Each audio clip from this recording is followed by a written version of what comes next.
Right, good morning. Welcome to the How to Write an Effective and Compliant IEP webinar series.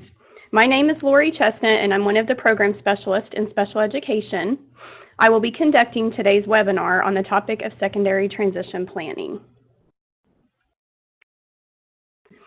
The agenda for today will include the importance of transition planning, the Individuals with Disabilities Education Act, IDEA, and Oklahoma State Policy, the Indicator 13 checklist, which we will go over the required components of a secondary transition plan. I do want to let you know up front that this is going to be a lot of information presented in a short amount of time. As you know, we only have 30 minutes for this webinar. After the webinar, I will email all participants the PowerPoint and some additional transition resources.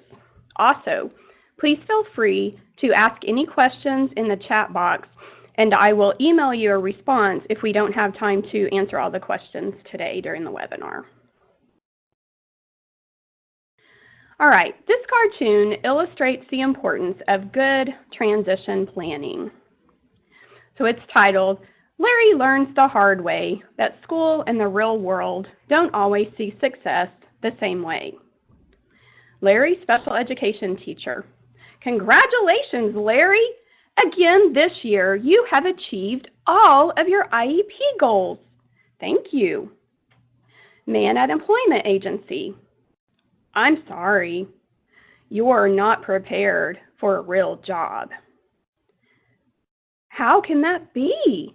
I've achieved all of my IEP goals.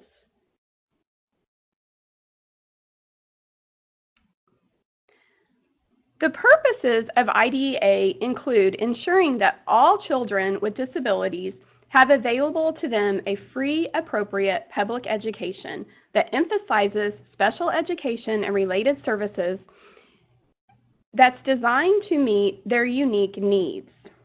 There's a second part to that, and sometimes we forget about it.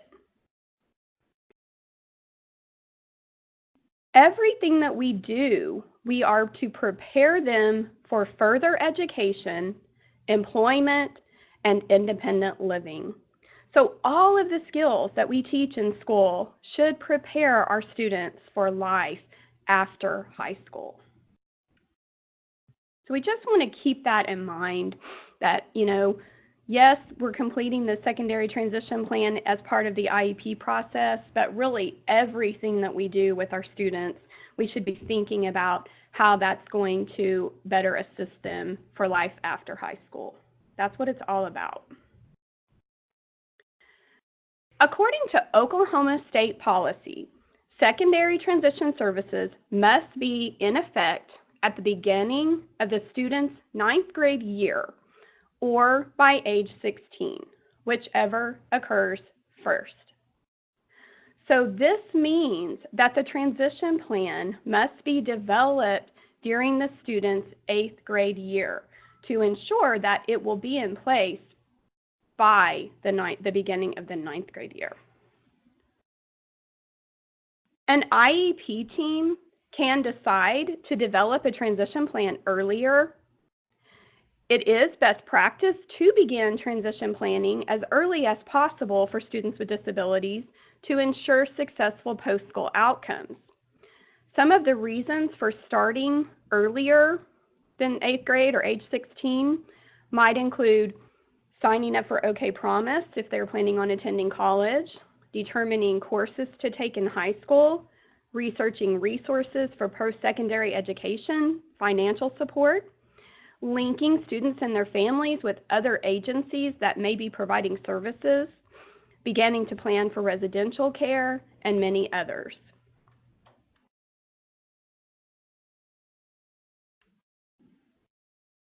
Okay, so let's start talking about the components of a transition plan. So Indicator 13 is the secondary transition indicator. It is the percent of youth with IEPs age 16 and above that have a compliant IEP that includes a transition plan with all of the required components. The Indicator 13 checklist was developed to help ensure that states are meeting the secondary transition requirements under IDEA. And our office is required to report this data to the Office of Special Education Programs every year. Now, when we switched over to OK Ed Plan, those required components of a transition plan are built into OK Ed Plan as rules of completion. And you should get an error if you inadvertently try to finalize an IEP without those requirements. But what we want to keep in mind is that even though you can't see that checklist anymore, those components still exist, and you need to make sure that your IEPs are of high quality and that they do meet the compliance requirements, because when we monitor, we're still using those guidelines as outlined in IDEA. The Indicator 13 checklist is available in OK Ed Plan under the State tab. Okay, we're not saying that you have to print it out and include it in every IEP. What I would do is to print out one copy, and just as you and your teams and students are developing those transition plans, have those things in mind and make sure that you're covering all of them. We also have it's also located on the OSDE Special Education website on the transition page. So question number 1, are there appropriate measurable post-secondary goals in the areas of training, education, employment, and where appropriate, independent living skills? Are the post-secondary goals updated annually?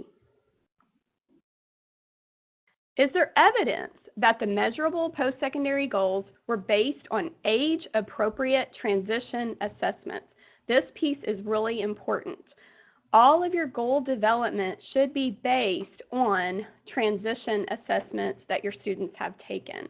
Not just asking them, hey, what do you want to do after high school, but actually, giving them informal and formal transition assessments that you can use to develop meaningful goals and get them involved in that process.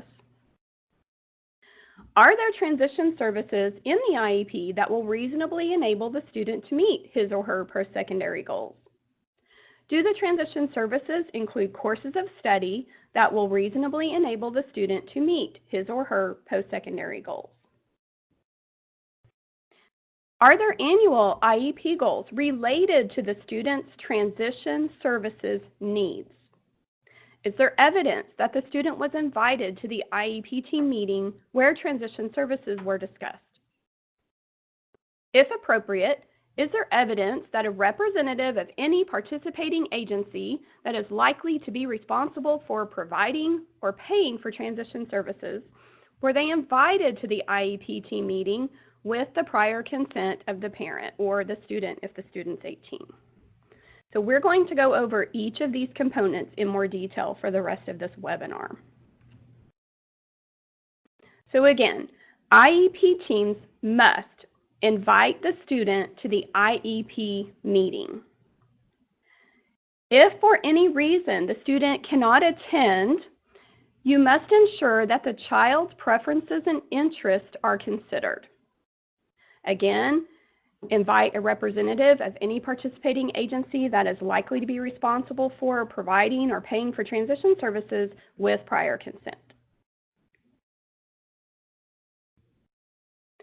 Okay, transition assessment, again, we don't have time today in today's webinar to go into detail, but transition assessment is an ongoing process of collecting data on students' strengths, what they're good at, preferences, how they learn best, what they choose, interest, what they like to do, and then needs.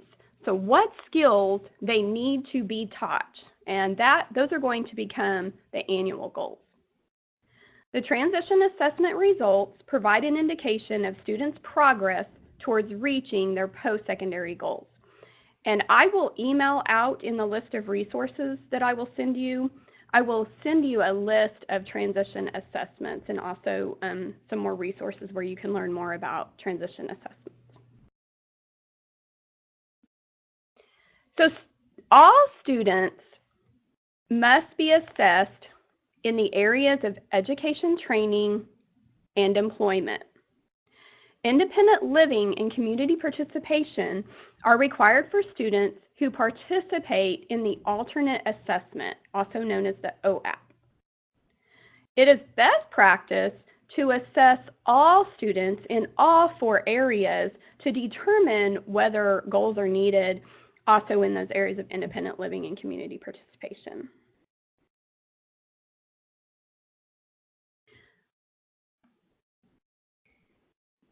All right, so let's talk about post-secondary goals. So the prefix post means after.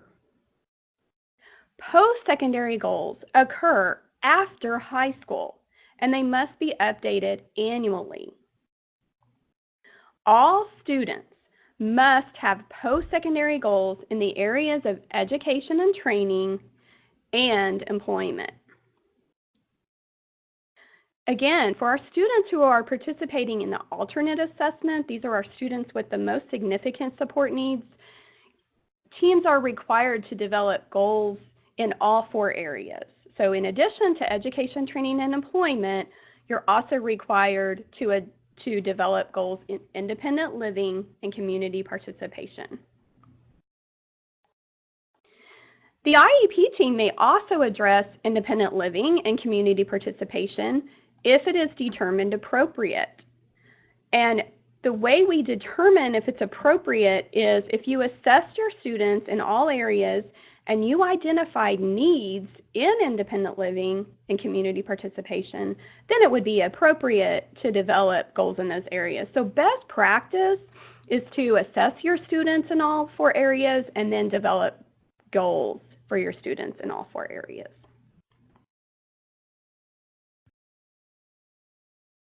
Okay, post-secondary goals must be measurable.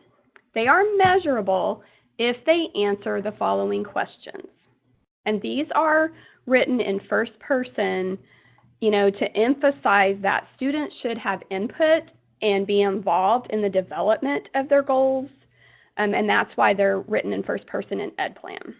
So the questions are, where will I learn after high school? Where will I work after high school? Where will I live after high school? And how will I participate in the community after high school? Okay, next we are going to talk about annual transition goals. So let's compare post-secondary goals and annual transition goals. So post-secondary goals, remember, they occur after high school, and they are based upon student strengths, interests, and preferences that have been identified through the transition assessment process. Annual transition goals, those are going to be based on needs that are identified through the transition assessments. And those annual transition goals should address what skills the student will learn this academic school year to demonstrate movement toward each post-secondary goal. Neither post-secondary nor annual goals are just mere statements of passing a class with a certain grade or completing requirements for high school graduation, okay? Because all of our students are trying to get the courses needed to graduation, so that's not special education.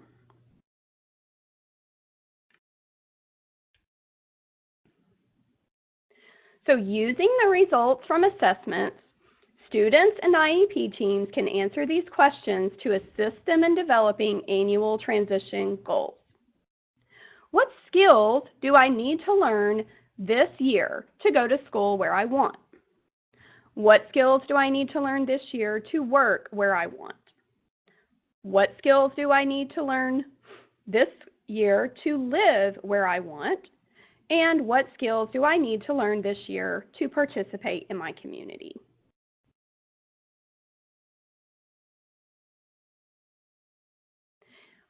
All students must have annual goals in the areas of education, training, and employment.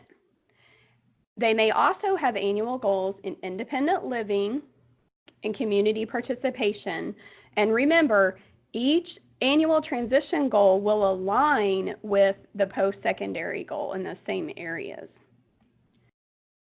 Students with the most significant support needs who participate in the alternate assessment must also have annual transition goals in independent living and community participation. In addition to that, they must also have short-term objectives benchmarks. So that's really important to remember.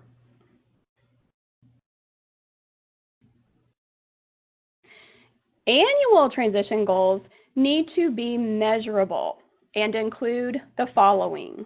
So thinking about our SMART goals, if you were able to join us for our goal webinar a few weeks back, we want to make sure that our annual transition goals are SMART goals.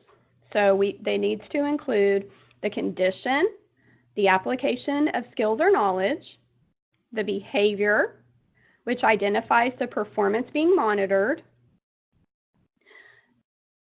describes the materials and environment necessary to complete the goal, and also the criterion, how much, how often.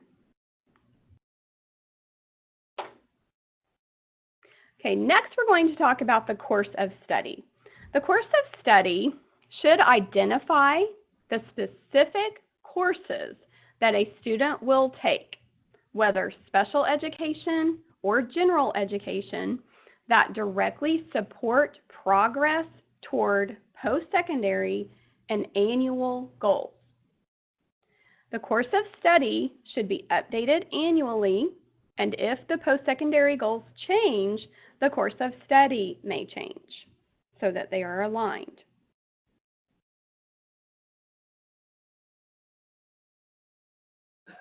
Okay, when you're creating the course of study, you want to consider the post-secondary goals, interests, strengths, and needs. And students and IEP teams can answer these questions.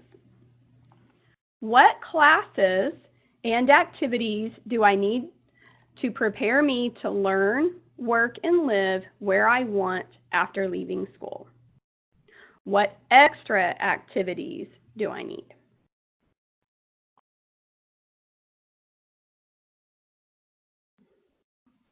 Transition services. So transition services are based on the child's needs, taking into account the child's strengths, preferences, and interests, and include things like instruction, so maybe a specific class on self-advocacy or instruction in self-advocacy. Could be things like related services, community experiences, employment and other post-school adult living objectives, and daily living skills and provision of a functional vocational evaluation if appropriate. So coordinated activities are the task that the student will complete that will assist them in learning the skills and knowledge associated with each annual transition goal. So you want to consider all of the activities that the student might benefit from or participate in to achieve each transition goal. And in the PowerPoint, there's a link, and again, I will email this out to you, and there is a link to a document that lists coordinated activities in the different areas. So hopefully that will be helpful to you. Coordinated activities can take place at school, home, or in the community, and the people responsible may include any of the following: the student, parents and family members, the special education teacher, general education teachers, counselor, or other school staff. Could include outside agency staff such as the VR counselor, One way to encourage family involvement is to discuss with parents what coordinated activities they might be responsible for.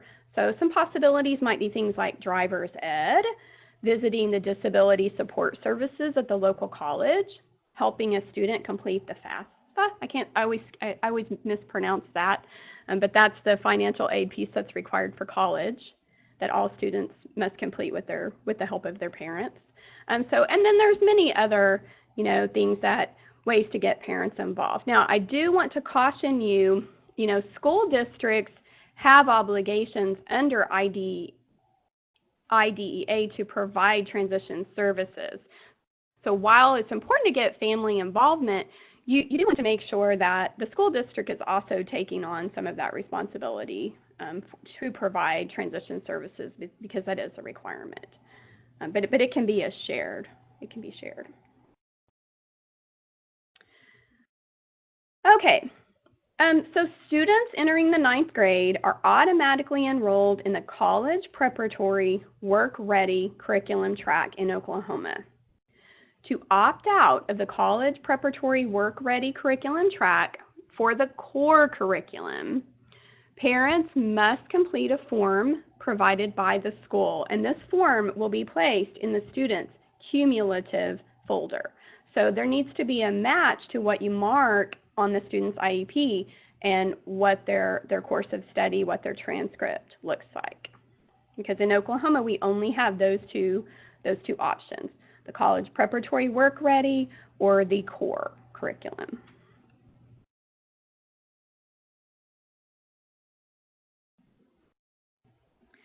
All right, let's talk about the Department of Rehabilitation Services, or DRS. So we want to make sure that we are referring all of our students to DRS around the age of 15 and a half. You must include consent for release of confidential information. That document must be signed by the parent, or if you have a student move in, from another state or from a different district and they were never referred but they're 18, then they could sign that. But under the age of 18, you need to make sure that you have the parent consent before you send that referral to DRS. Again, parent consent must be completed to invite DRS or other outside agencies to participate in the IEP meeting. And, we want to make sure that the referral form, it's just the first process. It's just the initial step. So it's best practice to, encourage parents and students to complete that DRS application and remind them of possible services that are available or potentially available through DRS. So it's really important that you, as a special education teacher, special education director, that you work closely with your local VR counselor. If you don't know who that is, you can go onto the DRS website and put in the name of your high school and look it up. They do have some turnover, just like we do in special ed. So, occasionally there are vacancies, but there's an office that is responsible for your high school. So just work closely with them, and they can really be a wonderful partner. We work very closely with them here at the state level to collaborate. So it's all about finding out what services might be available and working with them to make sure that your students don't miss out on opportunities.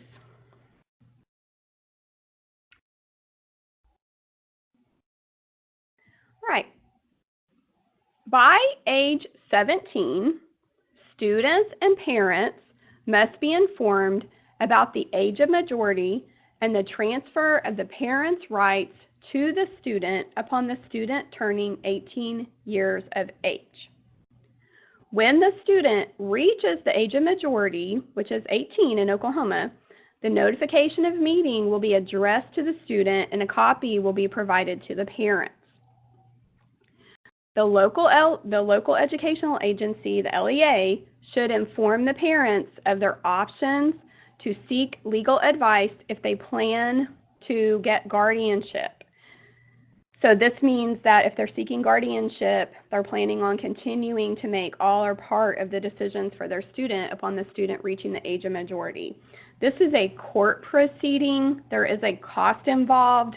So we want to make sure with our students with the most significant support needs that, we're not waiting until that last year of high school to make sure that parents are aware of what resources are out there. And I will email out some guardianship resources for you if you're not aware of them, that I have obtained from Chris Castleberry with the Developmental Disability Services Division of DHS. So I'll send that out to you. But make sure, we have to start those conversations early because there's a lot to consider. Okay, vocational education, which I'm a big fan of personally. So, utilizing students' post-secondary goals, IEP teams must consider and provide information to students and parents regarding vocational education. Oklahoma has a really strong career and technical education system. We have 29 technology centers on 58 campuses, 16 skill center sites, and then 31 adult basic education providers. So it really represents a major vocational education access point for students with disabilities and for all students, but there are some other vocational education options. Again, many of them, we have like over 550 school districts in Oklahoma. I haven't heard an exact number lately, but I know it's around 550. So we have many unique programs and partnerships, and depending on the communities and where you live or where your school is located, but you want to be aware of them. Some options that might potentially be available would include work study, which is through DRS. Sometimes we also have work study that's just with the school district itself. We have work adjustment programs, which are supported by DRS. That does require an application and be determined eligible through the VR counselor. So again, we're saying work closely with your VR counselors. Some of our districts have community-based job experience programs and high school vocational education classes. So just if you're new to your district, or new to education or new to your district, find out as much as you can about what options may exist. Reach out to your VR counselor, reach out to your career technology programs, and learn as much as you can so that you can share that information or with students and families. You can also, a lot of VR counselors are more than happy to come and speak at your high school to groups of students or groups of parents, and that's an option too.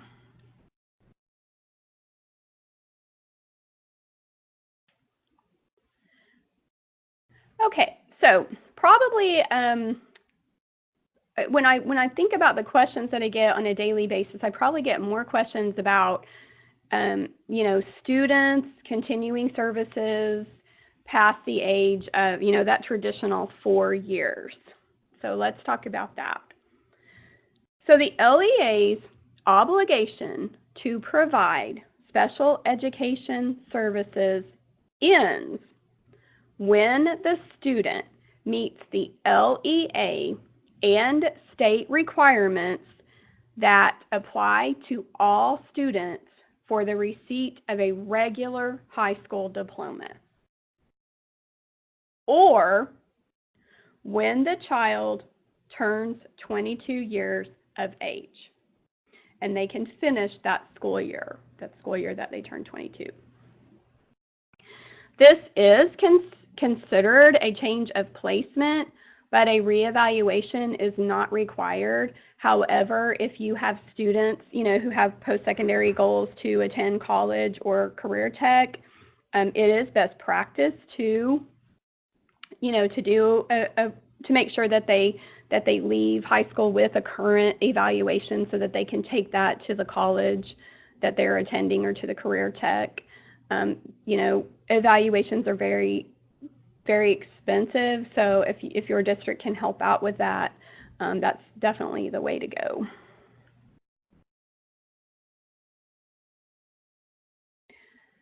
So even though it's not considered a reevaluation, the district does have some obligations. So prior to graduation and the discontinuation of special education services, the LEA must provide the parent and or student, because I would say the majority of our students are 18 by the time they graduate, but you must provide them with written notice that the LEA's obligation to provide special education services ends when the student obtains a regular high school diploma or reaches maximum age. In addition, the LEA must complete a summary of performance, so an SOP, and in that summary of performance, it should include academic achievement and functional performance, so things like recent evaluation data, the student's grades, their overall grade point average, and most importantly, we want to see, their progress made towards post-secondary goals. So I've looked at, in this position at the State Department, I have read a lot of summaries of performance, and I see the academic achievement a lot. I see the GPA, but I don't always see enough information that shows what the progress is, what progress the student has made towards those post-secondary goals. And also recommendations for assisting students in meeting his or her post-secondary goals. So things like, what continued activities, what accommodations he or she may need, assistive technology. That is a huge, huge piece, and we work very closely with Able Tech. I've spent some time in the disability support services at some of the local colleges, and almost all of the students that were attending college were using some type of assistive technology. So that's crucial. And then also strategies that will enable the student to be successful. So I would really encourage you, for your seniors, to make sure that you are really, it can be kind of, work with the student, get them involved with that, and you don't have to wait until May to start working on that. You can be working on it during that senior year, and then again working with the student so that they are helping write that summary of performance.